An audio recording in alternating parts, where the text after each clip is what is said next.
Naqueles dias em que tudo dá errado, a gente costuma se perguntar por que a gente é tão azarado, né?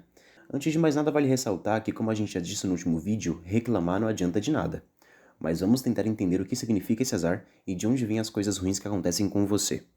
É muito fácil apontar o dedo para a vida ou para algum bode expiatório que você escolhe e jogar a culpa nele.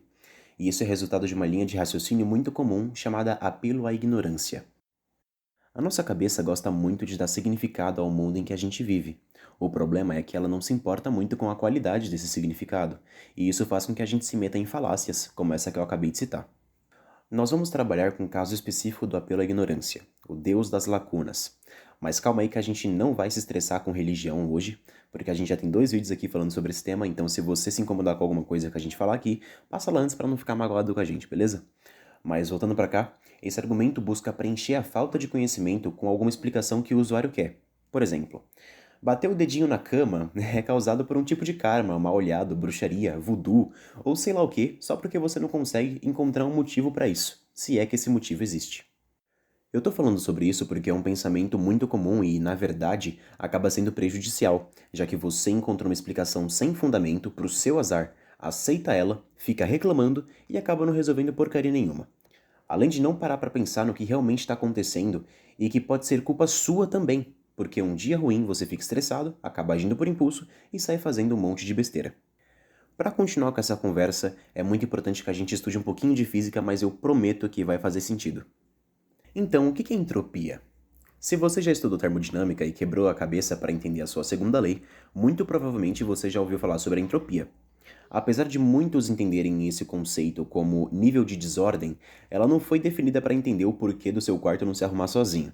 Na verdade, não só a entropia, como também toda a termodinâmica, serviu como base para entender as demandas industriais da época, que culminaram na famosa Revolução Industrial. Não é à toa que a principal inovação tecnológica da época foi o surgimento das máquinas térmicas. A ideia é até um pouco simples de entender: transformar o calor, que é uma forma de energia, em trabalho, como um movimento. Na natureza e no nosso dia a dia, é fácil entender que realizar um movimento pode produzir calor. O simples ato da gente esfregar nossas mãos já deixa mais quente. Porém, na natureza, é muito difícil encontrar uma situação onde ocorre o inverso, onde o calor produz um movimento. E a responsável por isso é justamente a entropia. No século XIV, um cientista chamado Boltzmann interpretou essa problemática como uma simples consequência estatística. Imagine que você tenha um baralho e decida separar o naipe de paus e dispô-los numa mesa em ordem crescente. Caso você vire as cartas e embaralhe, desvirando-as no final, a chance delas estarem em ordem crescente, ou até mesmo em decrescente, é muito baixa, porém existe.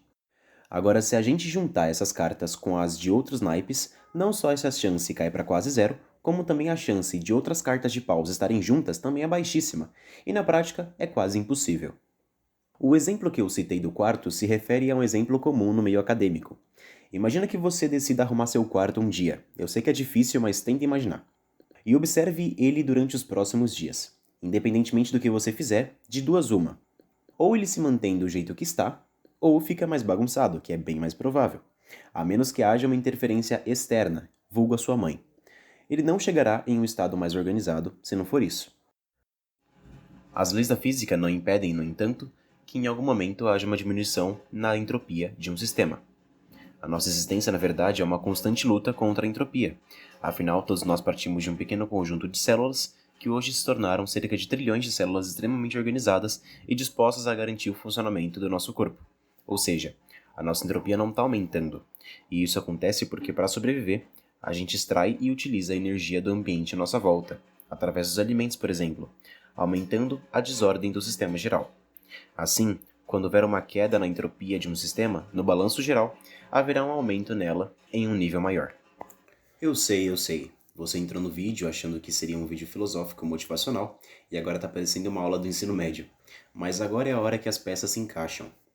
No decorrer da história, a gente acabou dividindo o conhecimento em caixinhas e rotulando eles com apenas um nome, separando a física da gramática, a história da matemática, a geografia da biologia, da química e assim por diante. No fim das contas, a realidade é apenas uma, e nada melhor do que unir conceitos de diferentes áreas ou dar novas interpretações a eles. É possível usar a segunda lei da termodinâmica para fazer uma analogia aos problemas da nossa vida. Se a gente parar para pensar, ela é dura, difícil e bastante injusta. É lotada de problemas e, com o passar do tempo, eles parecem só multiplicar. A gente pode compará-la aos sistemas físicos que a gente falou até agora, que são cheios de possibilidades de interações entre a gente e o mundo onde vivemos. Agora para pensar. De todos os estados possíveis, de tudo que a vida pode nos trazer, qual a chance de que sejam coisas que nos fazem bem? São bem pequenas, né?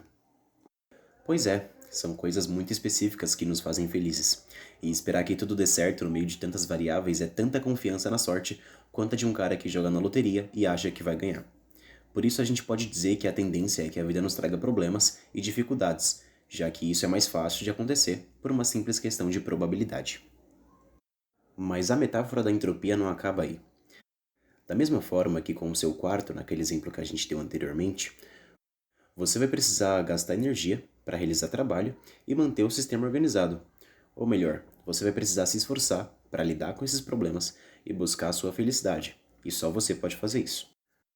Obrigado por ter ficado até aqui. Eu espero que você tenha gostado do vídeo, então comenta aí embaixo o que você achou, porque a gente está tentando mudar um pouco o canal e a gente gostaria de saber como é que tá ficando. Agora a gente vai postar uma vez por semana, então até o próximo domingo, pessoal. Falou!